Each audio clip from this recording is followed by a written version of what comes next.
자, 오늘은 다윗에 대해서 나누려고 그럽니다. 정말 친근한 이름이죠.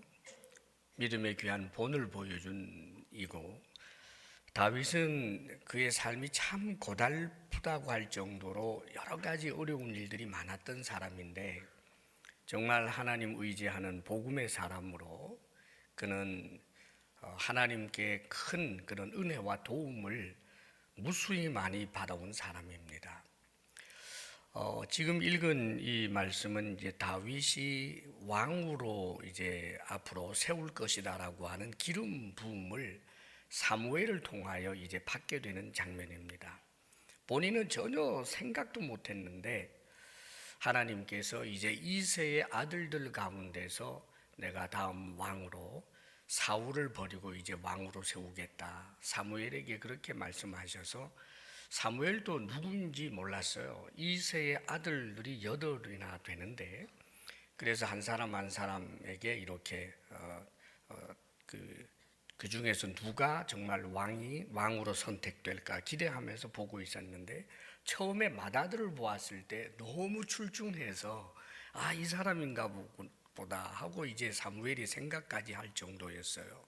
그런데 하나님은 나는 외모를 보지 아니한다 그러면서 하나 둘 다 지나가게 하고, 결국은 마지막에 의외의 사람, 목동으로 밖에 나가 있던 그 막내 아들이 왔을 때 하나님께서 이 사람이 내가 합당히 여기는 자다 해서 기름을 부어서 그를 이제 다음 왕으로 세우게 되는데, 우리가 주목할 것은 13절에 보면 사무엘이 기름 뿔병을 가져다가 그의 형제 중에서 그에게, 즉 다윗에게 부었더니 이날 이후로 다윗이 여호와의 영에게 크게 감동되니라 그랬어요.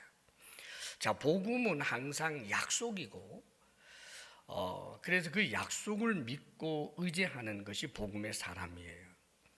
지금 하나님께서는 다윗에게 복된 약속을 해주시는 거죠. 네가 이제 다음에 세워질 왕이다. 그리고 거기에 대한 표로 놀랍게도 성령이 그에게 임하게 돼요. 사울에게 임했던 성령은 떠나가 버리게 되고, 이제는 다윗에게 성령이 임하는 것으로 그렇게 성경은 말씀해 주고 있습니다. 우리가 어떤 사람이에요? 우리 역시 왕 같은 제사장으로, 나중에는 이런 세상에서 이런 왕들과는 비교할 수 없는 하나님의 자녀의 권세가 온 우주 속에 찬란하게 드러나게 될 그런 존재로 우리가 복음으로 약속을 받은 사람들 아닙니까? 지금은 늙고 병들고 죽을 수밖에 없지만, 그러나 우리의 미래는 그게 아니란 말이죠. 천사들도 흠모할 만한 엄청난 신분의 약속을 받았고, 이미 성령께서 우리 속에 들어와 계신다는 말이죠. 그렇기 때문에 어떻게 보면 이 다윗 시대보다 훨씬 더 분명한 복음의 사람들이 이 시대를 살고 있는 우리들이에요. 그러므로 힘이 할 때에도 믿음을 지키며 하나님을 의지하는 복음의 사람으로 구약의 성도들이 살았다면, 하물며 신약에 이제는 우리 속에 아예 거처를 정하시고 함께 하시는 성령이 계시는데 어찌 복음의 사람으로 살지 않을 수 있겠습니까, 여러분? 더욱더 복음의 사람답게 하나님 많이 의지하며 살 수 있기를 바랍니다. 다윗의 빛나는 모습도 우리가 하나님 앞에 도움을 받기 위해서 우리가 교훈을 받아야 할 중요한 모습들이 이 다윗의 일생동에 참 많이 있는데, 그 중에서 몇 가지만 좀 잠깐 말씀을 드립니다. 골리앗과의 싸움에서 다윗이 어떻게 하나님의 도움을 받게 되었는지가 나와요. 그래서 하나님의 도움을 받을 수 있다는 것과 받지 못하게 되는 것의 그 원인이 어디에 있는지를 우리는 알아야 합니다, 여러분. 하나님의 능력이 부족해서가 아니라 하나님께 도움을 받을 만한 믿음의 사람, 복음의 사람의 내용을 갖지 못했기 때문에 하나님께서 돕지 않으실 때가 너무 많은 거예요. 다윗이 사무엘상 17장에 보게 되면 골리앗하고 싸우는 내용이 나오는데, 그 대략 내용이 이런 거였어요. 원래 이제 다윗은 막내고 그래서 아직은 군에 안 갔는데 블레셋하고 이스라엘하고 이제 아주 전면전이 벌어졌어요. 그런데 형들 세 사람이 군에를 가 있단 말이에요.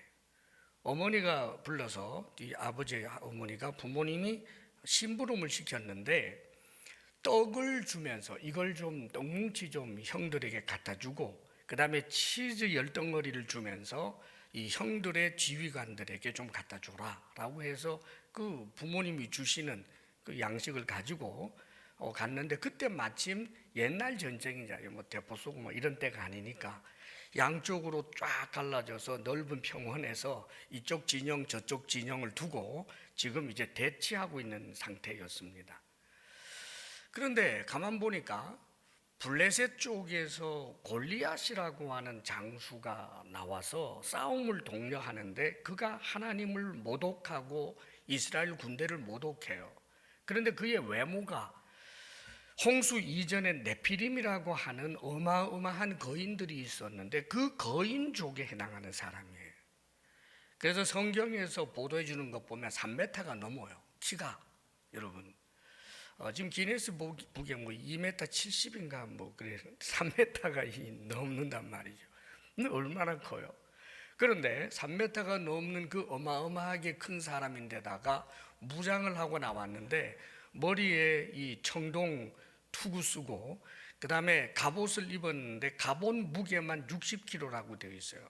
그리고 청동 이 각반을 치고 그리고는 이 등에는 단창을 이 어깨 사이에다가 장착을 하고 그리고 이 옆구리에는 긴 칼을 차고 창을 하나 들고 있는데 그 창이 얼마나 크든지 배틀채 같다고 그랬어요.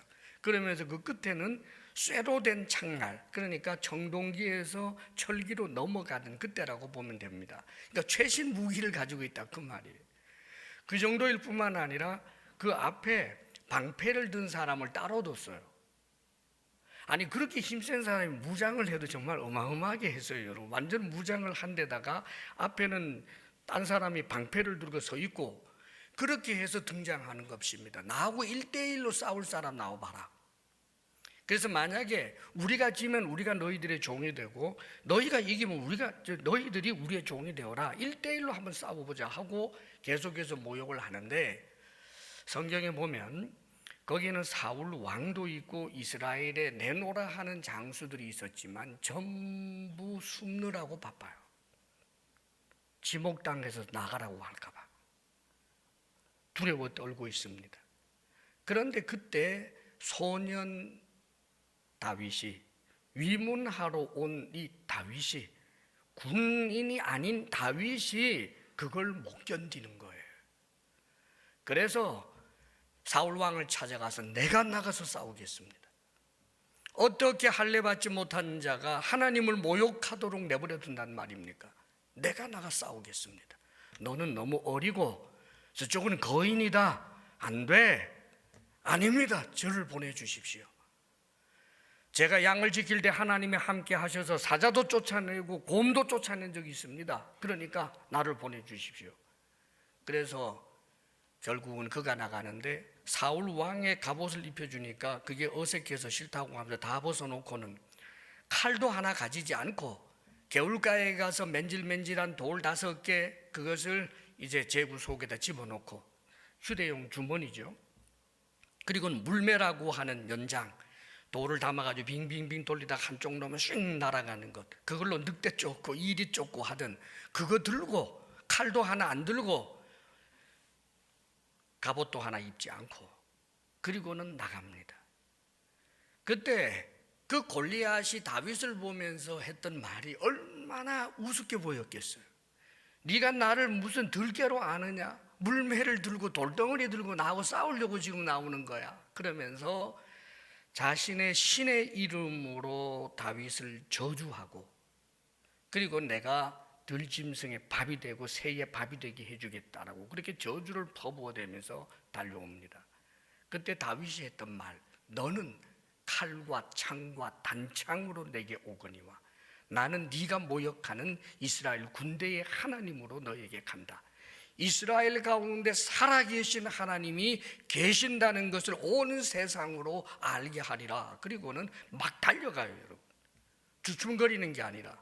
그리고는 물맷돌을 던졌는데 그게 정확하게 그의 이마에 맞아서 그가 잠시 쓰러집니다. 그 순간 달려들어서 그의 칼을 뽑아가지고 그의 목을 잘라버리는, 순식간에 이런 일이 벌어지게 되니까 블레셋 사람들은 완전히 패닉 상태에 빠져버렸어요.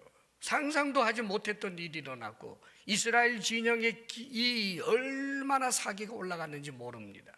그래서 누가 시키지도 않았는데 이스라엘 군대는 블레셋을 향하여 함성을 지르면서 달려가고 블레셋 사람들은 주춤주춤 뒤로 물러나가다가 아주 대패하게 되는 그런 장면이 성경에 나옵니다.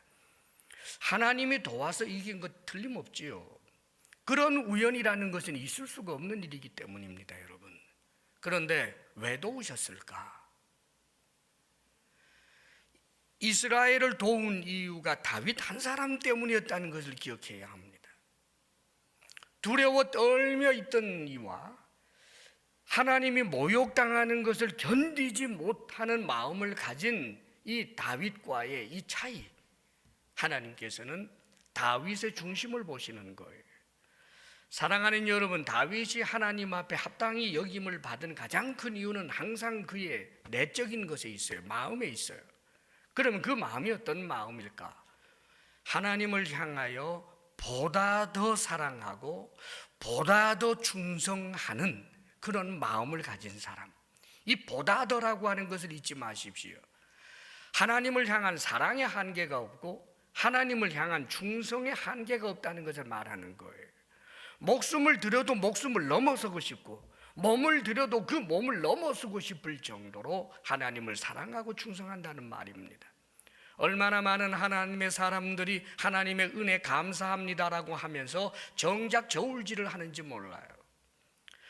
하나님 앞에 헌신한다고 하면서 헌신이 과할까 스스로 주춤하고 하나님을 사랑한다고 하면서 그 사랑이 과할까 봐 스스로 주춤하여 항상 한계를 정해놓고 그렇게 신앙생활을 하니 신앙생활이 전적으로 하나님을 향하여 헌신이 되지 못하고 취미생활처럼 되어버리고 말고 언제나 하나님을 다른 소중한 것과 늘 저울질하는 그런 모습으로 살아가니 하나님께서 도울래야 도울 수가 없는 것입니다.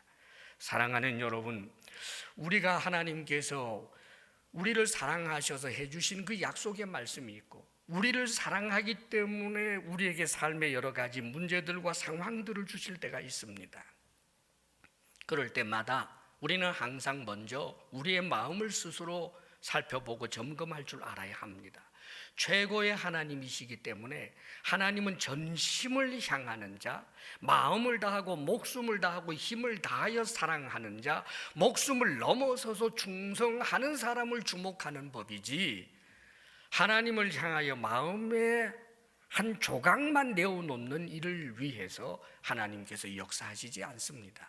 다만 그를 불쌍히 여기셔서 그가 주님을 부인하지 아니하도록 삶을 힘들게 하고 어렵게도 하고 인생 채찍으로 때리기도 해서 그에게 주어진 구원이 취소되는 일이 없도록 도와내 주실지언정 간증거리 풍성한 그런 삶이 될 수가 없다는 뜻입니다.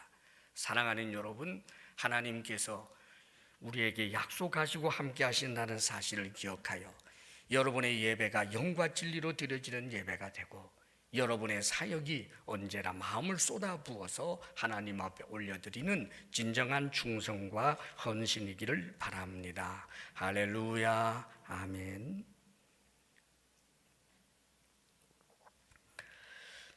그리고 또 한 가지는 이 다윗의 탁월함입니다. 하나님께 도움을 받아서 결국은 이제 그가 왕이 되는데, 그런데 참 묘한 것은요, 원수의 축복을 통해서 왕이 되게 하세요. 아주 놀라운 역설입니다, 여러분. 자, 어떤 일이 있었느냐 하면 사무엘상 24장과 26장에 보게 되면 다윗이 사울 왕을 살려주는 장면이 나와요. 사울은 다윗을 시기해서 정말 메뚜기 잡듯이 군대를 몰고 다니면서 사울을 죽이려고 그랬단 말입니다. 다윗을 죽이려고. 그런데 엔게디라고 하는 그 동굴에 다윗과 다윗의 그 측근의 사람들, 함께 피해 있었던 사람들이 있었거든요. 그들이 이 팔레스타인 지역에는 굴이 많아요. 근데 그 동굴 깊숙한 곳에 이들이 숨어 있는데 다윗이 군사를 풀어서 막 그 사울이 찾아 돌아다니다가 찾지를 못하고 이제 지쳤는지 그 굴에 들어와서 발을 가렸다. 개역 성경에서 발을 가렸다고 그래요. 그러면 그것은 이제 잠을 잔다라고 하는 것도 되고 용변, 응가하는 그 용변을 본다는 뜻도 됩니다. 그러면 이 옷을 이렇게 벌써 둘러놓고 큰 긴 옷이니까, 그리고 그 안에 이렇게 앉아가지고 이제 변을 보는, 그렇게도 해석을 할 수 있고 잠을 잔다라고도 해석을 할 수 있는데, 현재 개역 개정에서는 이제 용변을 보는 것으로 그렇게 번역을 해놨어요. 자, 어떤 것이 정확한지는 뭐 그렇게 중요한 게 아닌 것 같아요. 그러니까 그런 번역들이 되겠죠. 자, 그런데 사울이 거기 들어와서 발을 가리었단 말이에요, 말하자면. 그런데 그러니까 그 안쪽에 있었던 그 다윗의 측근의 사람들이 하나님이 주신 기회입니다. 하나님이 당신을 왕으로 세우시겠다고 이미 기름 부으셨고 사울을 지금 다윗님께 그 손에 붙이셨으니까 주저 말고 죽이십시오. 정적이잖아요. 그런데 하나님께서 기름 부으신 자를 내가 죽일 수 없다. 그래서는 그 옷자락만 베었는데 그 옷자락만 벤 것 가지고도 마음에 가책을 느껴요. 그렇게 살려줬습니다. 이걸 사울 왕이 알고 뭐 엉엉 우는 그런 장면도 나오죠. 그 다음에 다시 또 26장의 사무엘상 보게 되면 그렇게 후회했던 이 사울 왕이 또 그렇게 다윗을 죽이려고 그러다가 어느 광야였습니다. 그 광야라고 하는 곳인데 그 광야에서 어떤 일이 일어났느냐 하면 찾다가 그 다음에 이제 해가 져 가니까 전날에 한번 경험을 했던 적도 있어서 사울이 어느 굴에 들어가지 않고 3,000명이나 되는 군사들을 원을 그려서 쫙 있게 하고 그 가운데 자기가 잠을 자요. 자기 창 꽂아놓고 물병 놓고 거기다 이불 펴고 말하자면 잠을 잔다는 말입니다. 그러면 3,000명이나 되는 군사들이 둘러서 있다가 밤이 되니까 그들도 거기 다 누워서 자겠죠. 보초들 세워놓고. 그러면 이렇게 동그랗게 3,000명이나 에워싸고 그 가운데 잠을 자고 있는데 그것을 숨어있는 다윗 일행이 봅니다. 그러면서 역시 다윗이 요청을 해서 그 사이를 뚫고 그 바로 앞에까지 갔는데 옆에 있었던 수하 장수가 이야기하는 거예요. 단번에 내가 죽이겠습니다. 명령만 해 주십시오. 저 사울을 죽이는 것이 거리끼면 제가 죽이겠습니다. 하나님이 주신 기회입니다. 명령만 하십시오. 그러는데 죽이지 말아라. 그리고는 사울의 창과 물병만 가지고 나옵니다. 여러분, 왜 안 죽였는가? 그 이유가 참 기가 막혀요. 하나님이 기름 부은 자이기 때문에 내가 죽일 수 없다는 거예요. 사울이 지금 좋은 왕 노릇도 못하고 있어요. 더더군다나 아주 악한 자예요. 수많은 제사장들을 죽였어요. 한 마을을 몰살까지 한 사람입니다. 그리고 자기 자신을 향하여서도 말도 안 되는 그런 못된 짓을 하고 있어요. 죽일 수 있는 이유가 얼마든지 있습니다. 그뿐입니까?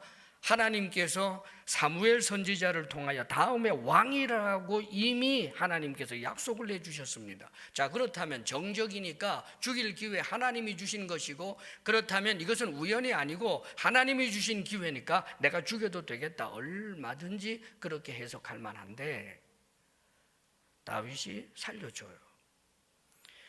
다윗이 성품이 너그러워서가 아닙니다. 그가 전쟁을 할 때 얼마나 무서운 사람인지 몰라요. 그런데 어떻게 그랬을까? 그 이유는 그가 말한 대로 하나님께서 기름 부어 세운 자를 내가 손댈 수 없다라고 하는 정말 적용하기가 너무나 난감한 이유 때문에 자신의 이익을 포기해요. 사랑하는 여러분, 우리는 다윗의 마음을 알아야 합니다. 다윗이 우선순위로 생각하는 이는 하나님이에요. 하나님 얼굴을 먼저 생각한다 그 말입니다. 여러분, 네가 한 잘못, 네가 나한테 어떻게 한 것 그 자체에 주목하는 것이 아니라 하나님은 하고 하나님을 보는 거예요. 많은 경우에 우리는 우리의 정당성을 이야기할 때 하나님을, 그 배후에 있는 하나님을 생각하지 않게 되는 경우가 얼마나 많은지 몰라요. 교회 안에서 이 분쟁이 일어날 때 보면 하나님 없어요. 어떻게 저럴 수가 있을까? 그런 모습 볼 때가 너무나 많습니다. 우리나라 사회 문화 풍토도 현재 그래요. 진영 논리에 딱 나누어지기 시작하게 되면 대척점을 향하여 서 있는 사람에게는 온갖 중상모략 별의별 짓을 다 해도 괜찮아요. 하나님이 없어요. 하나님을 섬긴다고 하면서도 말입니다. 전날에 우리 주님께서 예수님의 제자라고 하는 이유 때문에 지극히 소자라고 할 아주 미미한 사람이라고 해도 그에게 냉수 한 그릇 대접하면 결코 그 상을 잃지 않겠다라고 말합니다. 무슨 뜻이에요? 하나님의 얼굴을 보아서 한 발 양보해주고 혹은 그에게 대접하는 것을 하나님께서는 자신이 대접받은 양 하겠다는 뜻이에요. 우리는 이 원리를 잊지 말아야 합니다, 여러분. 결국은 하나님의 얼굴을 먼저 생각하고 하나님께서 주신 그 권위에 대하여, 하나님의 세우신 권위에 대하여 한 수 접어주는 이 겸허한 마음을 하나님께서는 대단히 기뻐하시고, 왕을 세우는 방법이 기가 막혔어요. 이 사울 왕이 뭐라고 축복을 해요, 여러분. 다윗을 죽이려고 왔던 사울이 그의 진심은 아니었겠지만 그때 성령의 역사로 말미암아 그의 입으로 내뱉은 축복의 말이 있어요. 다윗아, 다윗아, 너는 선하고 나는 악하구나. 다윗아, 다윗아, 내가 정말 잘못했구나. 너는 앞으로 위대하고 큰 일을 이루고 반드시 승리할 것이다. 두 번째 축복이 그거였어요. 그리고 첫 번째 축복은 무엇인지 아십니까? 다윗아, 다윗아, 내 아들 다윗아, 내가 잘못했다. 하나님이 나를 네 손에 붙였는데 네가 나를 살려주었구나. 그러면서 하는 말이, 너는 반드시 이스라엘의 왕이 될 것이고 이스라엘은 네 손으로 말미암아 견고하게 될 것이다. 사랑하는 여러분, 원수의 입에서 축복하게 하고 그 축복대로 하나님께서 다윗을 세워놓으신 이 엄청난 일을 보라고요. 우리는 너무 쉽게 증오해요. 너무나 쉽게 남의 자격을 박탈해요. 하나님이 세웠느냐 어떻게 했느냐 그거 중요하지 않아요. 그가 조금만 허물이 보이면 무조건 밟아버립니다. 여러분, 우리가 민주주의 사회에서 살기 때문에 국회의원을 뽑건 대통령을 뽑건 우리가 투표를 해서 뽑아요. 그러나 기억하십시오. 세워졌을 때 그 세운 이가 하나님이라고 하는 사실을 우리 크리스찬들은 잊어서 안 돼요. 존중할 줄 알아야 된다 그 말입니다. 여러분, 세상의 권력을 향하여 하찮게 여기는 것 하나님 앞에 합당한 것 아닙니다. 여러분, 그 권력을 너무 귀하게 여겨서 내가 남의 권력을 빼앗으려 하고 좋지 못한 수단과 방법으로 쟁취하려고 하는 것은 잘못이지만, 세상 권력이라고 할지라도 그 권력을 통하여 세상에 여러 가지 질서들이 돌아가고 있단 말입니다. 수많은 모순과 잘못들이 있다고 할지라도 그러므로 기본적으로 존중하는 태도가 있어야 돼요.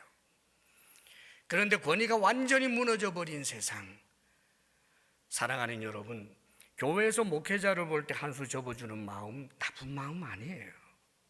사랑하는 여러분, 여러분들의 셀 리더 하나라고 할지라도 그가 가진 그 셀 리더의 위치도 하나님이 세웠다라고 하는 것 때문에 그를 존중해주고 사역 팀장 하나라도 더 존중해주는 그 마음이 결코 하나님 앞에 나쁜 마음이 아니에요. 여러분, 세상에서도 마찬가지고 말입니다. 우리가 왜 하나님 앞에 도움을 받지 못할까? 지극히 이기적이고 자기중심적이고 하나님은 안중에도 없고 내가 좋다고 생각하는 대로 행하고 있기 때문입니다. 언제나 하나님을 먼저 생각하는, 그래서 관계 가운데서 하나님의 뜻 앞에서 온전한 그런 마음을 가질 때마다 하나님께서는 우리를 도우시고 역사하시는 법입니다. 할렐루야. 마지막 한 가지, 다윗도 문제가 있어요. 가시가. 아브라함도 그랬고, 야곱도 그랬고, 다윗도 그래요. 그런데 다윗이 가진 결정적인 위험했던 가시가 뭔지 아세요? 놀랍게도 두려움이에요. 두려움. 그 엄청난 용맹의 사람인데도 두려움이 있었다니까요. 이것은 무엇을 말하느냐 하면, 다윗 같은 엄청난 사람도 두려움이 있다면 저도 여러분도 우리 속에 다 두려움이 있어요. 그런데 이 두려움에 사로잡히게 될 때 문제가 발생해요. 다윗이 그렇게 용맹한 사람이었는데 그의 속에 있었던 이 두려움을 하나님께로 가지고 가서 해결하지 못할 때가 있었단 말이에요. 이 두려움이 자신을 지배하도록 내버려 두는 때가 다윗에게도 있었어요. 다윗이 사울을 2번이나 살려주고 난 다음에 너무나 어이가 없어요. 살려줬어요. 그런데 결국은 사울이 날 죽이려고 할 거야. 내가 이러다가는 죽을 것 같다.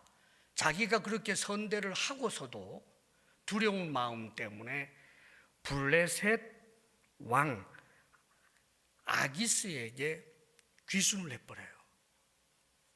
자기 사병 600명을 거느리고 가족들까지, 그 사병들의 가족들이 다 있었거든요. 통째로 가서 내가 당신의 신하가 되겠습니다.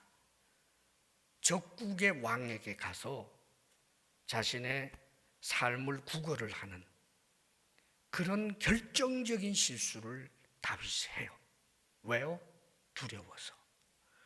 두려우면 오 주여 하고 주님 앞에 나아가면 다시 믿음이 생기고 용감해질 텐데, 두려움을 자신의 방법으로 해결하려고 하면 어처구니 없는 짓을 한단 말입니다. 다윗이 거기 가고 나서 1년 4개월을 그곳에서 생활을 하는데 큰 문제 발생하지요. 전면전이 붙게 생겼어요. 이스라엘하고 블레셋 사이에.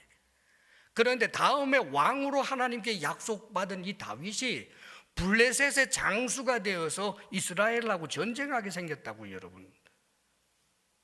만약 그 전쟁터에 나가면 어떻게 되겠어요? 그러면 전쟁하지 않겠다고 뒤로 빠지면 살려두나요? 블레셋에서? 이러지도 저러지도 못하는 그런 엄청난 일이 일어났을 때 그래도 항상 하나님 은혜가 문제예요. 하나님이 역사하셔서 그 블레셋의 수많은 방백들이 저자가 나중에 우리 뒤를 치면 어떡할 것입니까? 그러니까 돌려보내세요. 그래가지고 다윗이 그 전쟁터에 참여하지 못하게 해줬어요.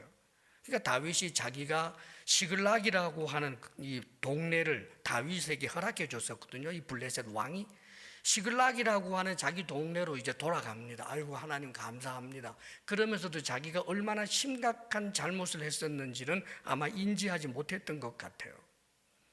돌아가 봤더니 자신의 모든 가족들이 아말렉 도적대한테 전부 포로로 끌려갔어요. 온 집은 다 불타버렸고 어린아이까지 싹 다. 하나님 무엇을 말하는 겁니까? 너 엄청나게 잘못한 거야. 그 잘못을 온몸으로 느끼게 해준 거예요, 여러분. 그뿐이 아니었습니다. 사람들이 자기 가족과 자녀들을 잃어버리게 되니까 눈이 뒤집혀가지고 다윗을 따르던 그 용사들이 돌을 들어서 다윗을 때려 죽이려고 하는 일이 일어나요. 그런데 다윗은 다윗입니다. 성경에 보면 놀랍게도 이런 표현이 있어요. 사무엘 30장 6절에 보면 백성들이 자녀들 때문에 마음이 슬퍼서 다윗을 돌로 치자 하니 다윗이 크게 다급하였으나 그의 하나님 여호와를 힘입고 용기를 얻었더라. 이 짤막한 한 줄이 무엇을 말하고 있습니까? 정신 차렸다 이 말이에요. 오 하나님, 긍휼히 여기소서. 하나님, 나를 도와주옵소서. 하나님, 하나님의 이름을 몇 번 부르니까 하나님의 힘을 입고 용기가 생겼다는 말이에요. 그래서 어깨를 펴고 큰 소리로 걱정하지 말아라, 하나님이 되찾게 해주실 것이다. 그러면서 하나님 앞에 묻고 에봇을 가지고 물어요. 묻고 난 다음에 결국은 추적해서 그 빼앗겼던 포로로 잡혀갔던 모든 사람들을 되찾는 그런 이야기가 성경에 나옵니다. 사랑하는 여러분, 다윗이 나중에도 결국 이 두려움 때문에 수치스러운 일도 당하고 하는 일들이 계속해서 나오게 됩니다만은 한 가지를 가르쳐 주는 거예요. 저도 여러분도 다윗도 그 속에 두려움이 있어요. 그런데 그 두려움이 시키는 대로 해서는 안 돼요.